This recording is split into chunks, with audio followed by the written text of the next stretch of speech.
Mr. Hazzard, would you mind? Supply is at the heart of the issue, as Say we know. that again. Supply of vaccines remains at the heart of the very issues we're facing at the moment.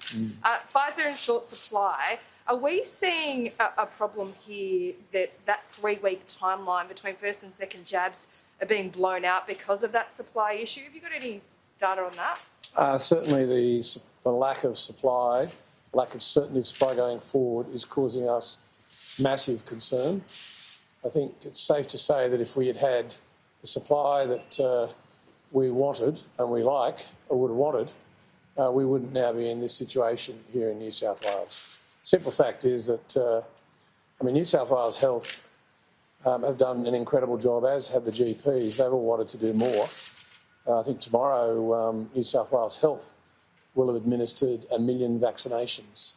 That's an incredible achievement, and of course we would like, New South Wales Health, New South Wales Government would like more vaccine. But it's jab on time though. Yeah, there's been no issue on that because obviously that's part of the logistics layout. But I think I just want to stress the situation we're in now is largely because we haven't been able to get the vaccine that we need. So I'm not reflecting specifically on the federal government there because I think the federal government faced a very tough ask getting the vaccines from across the world.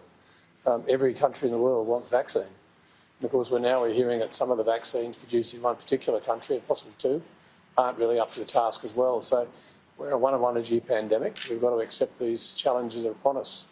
But I think it emphasises there's so much of this that still remains unknown.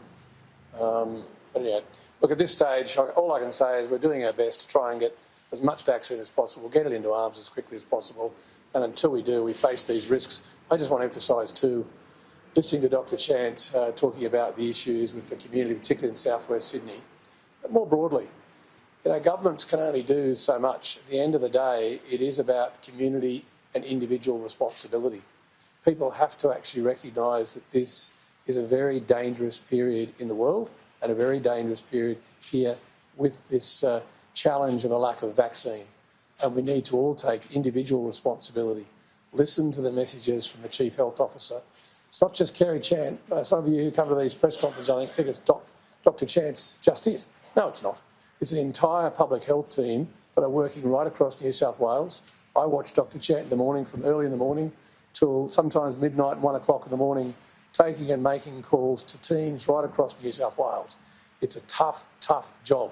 And there is no black and white. I know journalists love to think there's a black and white. No, there's not. It's a nuanced answer every time. And they're doing their best and we're doing our best. But we need individuals to be with us on the journey. Is there a chance? We'll have a question from Mr O'Keefe. Is there a chance that the Delta variant is just too good for us and the social consequence of lockdown will just be too great and we'll have to just give up? I think at some stage, if the individuals that we need don't hear Dr Chant's message and don't respond, then at some point we're going to move to a stage where we're going to have to accept that the virus has a life which will continue in the community. But we're trying damned hard at the moment to make sure that we can use every effort to suppress that virus.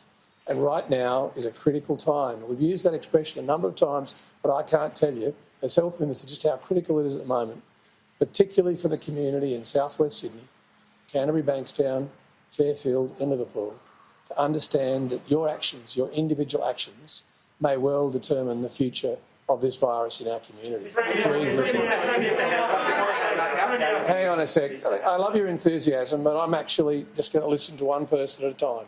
James. Minister Hazzard, how damaging is it for the public's perception of the state government's vaccine rollout that New South Wales Health, your department, accidentally vaccinated about 160 Joey's boys? And how embarrassed are you? What I find more embarrassing, James, is you would make that sort of question accusation against frontline health staff who work their butts off and who tomorrow will have achieved 1 million vaccinations into arms. You know what? School intended it well, there was a mistake, and so what? It's happened. Out of 1 million vaccinations, move on.